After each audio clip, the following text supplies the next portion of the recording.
Wallahu ta'ala.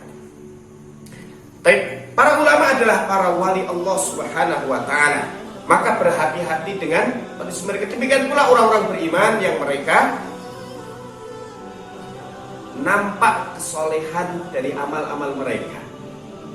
Ia pun sebagai wali Allah Subhanahu wa ta'ala, maka hendaknya kita berhati-hati dengan kehormatan mereka. Orang yang rajin ibadah, rajin sedekah, rajin ini, rajin itu, dia telah membuktikan keimanannya dengan perkataan dan perbuatan serta sikapnya. Maka kita berhati-hati terhadapnya. Tidak mudah merusak kehormatannya. Maka boleh jadi engkau menghina seseorang, padahal orang itu dicintai oleh Allah Subhanahu wa ta'ala. Lalu bagaimana yang akan terjadi dengan kita ketika orang yang Allah cintai kita kemudian hinakan, kita nyatakan buruk, kita nyatakan dia orang hina, padahal Allah memuliakan dia. Maka itu disebutkan dalam surah Al-Hujurat ayat yang ke-11. Al-Hujurat ayat yang ke-11. Ya ayyuhalladzina amanu la yaskhar qaumun min qaumin asa ayyakunu khairan minkum wala nisa'un min nisa'in asa ayyakunna khairan minhum. Ayat 11.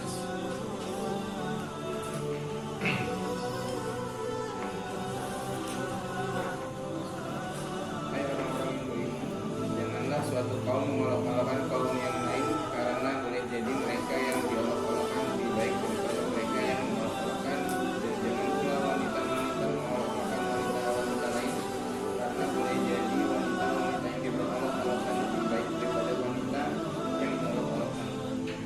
Dan janganlah kamu mencela dirimu sendiri, dan janganlah kamu memanggil dengan gelar-gelar yang buruk. Seburuk-buruk panggilan ialah panggilan yang menjadikan buruk sesudah iman. Dan barang siapa yang tidak bertobat, maka mereka itulah orang-orang yang zalim.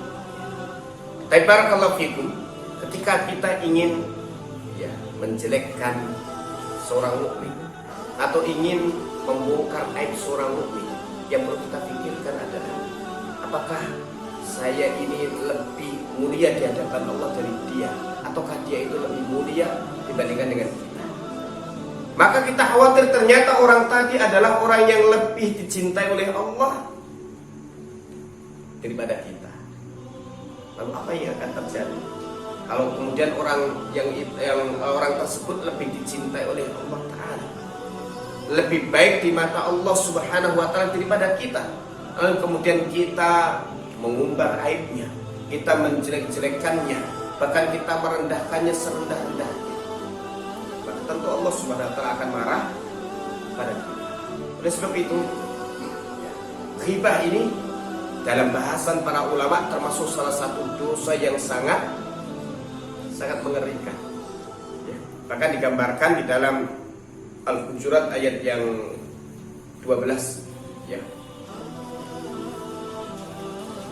seperti memakan bangkai saudaranya. Makan daging saudaranya yang masih segar saja itu sebuah kejahatan. Lalu apalagi kemudian yang dimakan itu adalah bangkai yang sudah busuk.